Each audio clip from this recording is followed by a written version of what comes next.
మన సమయం చాలా తక్కువ. ఎంత తక్కువ అంటే అది ఎన్నో సంవత్సరాలు కాదు, ఎన్నో గంటలు కాదు, ఒక నిమిషం మాత్రమే. Every minute it's a gift from God. ప్రతి నిమిషం దేవుడి నుండి ఒక బహుమానం, ప్రతి నిమిషం దేవుడి యొక్క ధన్యత. ఈరోజు మనం బ్రతుకున్న మన సంగతిని మన జ్ఞాపకం చేసుకోవాలి. ఈ ఉన్న చిన్న జీవితంలో ఇన్ని సంవత్సరాలు దేవుడు నిన్ను చూశాడు కదా, ఇన్ని సంవత్సరాలు నీకు కొన్ని తలాంతులు ఇచ్చాడు, నీకు మంచి సమయం ఇచ్చాడు. You have given a proper time, you have given a resource, అంటే నీకు చక్కటి వనరుని ఇచ్చాడు. నేను ఒక మంచి భర్తగా నేను ఒక పొజిషన్ లో పెట్టాడు, నేను ఒక మంచి భార్యగా నేను ఒక పొజిషన్ లో పెట్టాడు, నేను ఒక పిల్లలకు తండ్రిగా నేను ఒక పొజిషన్ లో పెట్టాడు, ఆ సంఘంలో సభ్యుడిగా నేను ఒక పొజిషన్ లో పెట్టాడు. ఆయన వెళ్ళాడు, సమయం అయిపోయింది, మళ్ళీ వస్తాడు. వచ్చాక నీ బాధ్యతను బట్టి నిన్ను పరిస్థితిలో నిన్ను ప్రశ్నలు అడుగుతాడు. He will question you.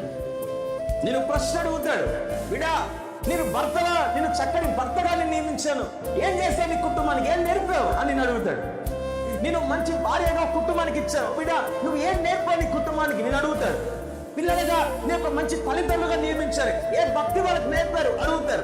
ఈ ఉద్యోగంలో నేను నిలబెట్టాను, నీ ఉద్యోగంలో నువ్వు ఏం పని చేసావు అడుగుతాడు. నీ యొక్క పనిలో, నీ బిజినెస్ లో నిలబెట్టాను, ఏం కార్యం చేసావు నేను అడుగుతాడు. నేను బిడ్డ ప్రతి దానికి మన లెక్క అప్పచెప్పవలసి ఉన్నది అనే విషయాన్ని మనం జ్ఞాపకం చేసుకోవాలి. యు థింక్ నీ కష్టం ద్వారా నువ్వు సంపాదించి అనుకుంటున్నావా?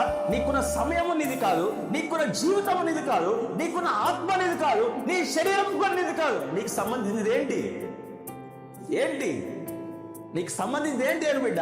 నీ శరీరమా? నువ్వు చనిపోగానే విడిచిపెడుతూ పడుతుంది. నీ ఆత్మ చనిపోయే పరలోకం చేరుతుంది. నీకు సంబంధించింది ఈ లోకంలో ఏంటి?